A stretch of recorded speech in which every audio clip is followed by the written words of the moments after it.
రమజాను నెలలో ఒకవేళ స్త్రీలకు బహిష్టు వచ్చినట్లయితే రమజాన్ నెలలో వారు ఏం చేయాలి? చాలామంది స్త్రీలు కోరుకుంటారు, రమజాన్ నెలలో మేము బహిష్టుకు దూరంగా ఉండి పరిశుద్ధంగా ఉన్నట్లయితే మేము రమజాన్ యొక్క ప్రతిఫలాన్ని పొందగలమని చాలా ఆతృతతో ఎదురు చూస్తుంటారు. అలాంటి సోదరిమణులు గనక వారికి రమజాను మాసంలో బహిష్టు వచ్చినట్లయితే బాధపడుతూ ఉంటారు. కొంతమంది అయితే టాబ్లెట్లు తినే ప్రయత్నం చేస్తారు. ఇది చేయకూడదు. ఎందుకంటే సృష్టి స్త్రీ ధర్మం ఏంటంటే బహిష్టు రావడము, అది అల్లా ఇష్టము, అది ఎప్పుడన్నా రావచ్చు.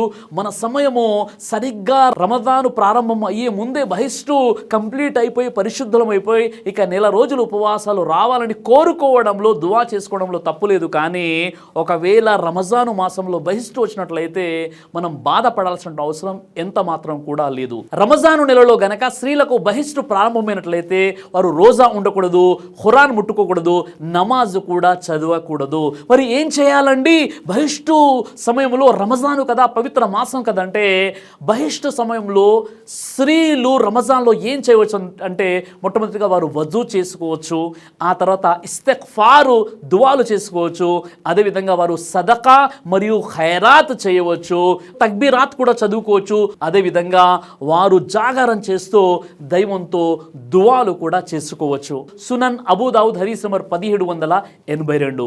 అయితే ఎవరైతే రమజాను మాసంలో ఈద్ నమాజ్ కూడా బహిష్టు స్త్రీలు రావచ్చు, కానీ వారు నమాజ్ చదవకుండా వారు దువాలో పాల్గొనవచ్చు అని ప్రవక్త ముహమ్మద్ సల్లల్లాహు అలైహి వసల్లం వారు తెలియజేశారు. హదీసు ప్రకారంగా మా ఐషా రదియల్లాహు అన్హా వారికి హజ్ సమయంలో హైజ్ ప్రారంభమవుతుంది, అంటే ఆమెకు బహిష్టు ప్రారంభమవుతుంది. అప్పుడు ప్రవక్త ముహమ్మద్ సల్లల్లాహు అలైహి వసల్లం వారు ఒక తవాఫ్ తప్ప మిగతావి చేసుకోండి అని చెప్పారంటే దువాలు మరియు జిక్ర్ చేసుకోండి అని ఆయిషా రదియల్లాహు అన్హా వారికి ప్రవక్త ముహమ్మద్ సల్లల్లాహు అలైహి వసల్లం వారు తెలియజేశారు. అయితే బహిష్టు స్థితిలో స్త్రీలు ఖురాన్ని తాకకుండా ఖురాన్ని వినవచ్చు, దువాలు చదువుకోవచ్చు, బుక్స్ చదువుకోవడం ఎలాంటి దోషం లేదు అని ఉలమాలు కూడా ఈ విషయాన్ని తెలియజేశారు. కాబట్టి ఈ పవిత్ర మాసంలో ఎవరైతే బహిష్టు స్థితిలో ఉన్నటువంటి సోదరిమణులు ఎవరైతే ఉన్నారో వారు వజూ చేసుకోవచ్చు, జికర్ చేసుకోవచ్చు, తక్బీరాత్ చదవచ్చు, అదేవిధంగా ఇస్తిగ్ఫార్ చదవచ్చు, అదేవిధంగా వారు రాత్రి జాగారం ఉండి కూడా దువాలు చదువుకోవచ్చు.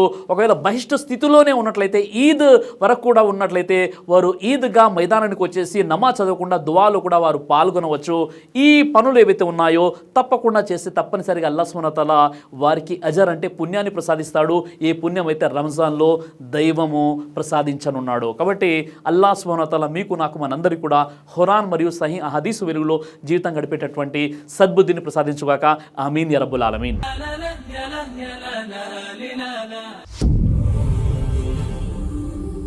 బ్రదర్ సిరాజ్ అని యూట్యూబ్ ఛానల్ని మీరు సబ్స్క్రైబ్ చేసినట్లయితే ఇన్షాల్లా దైవచిత్తం అయితే మీకు వీడియోస్ వస్తుంటాయి. అదేవిధంగా బ్రదర్ సిరాజ్ అనేటటువంటి ఫేస్బుక్ని కూడా లైక్ చేయడం వల్ల మీకు వీడియోస్ వస్తుంటాయి.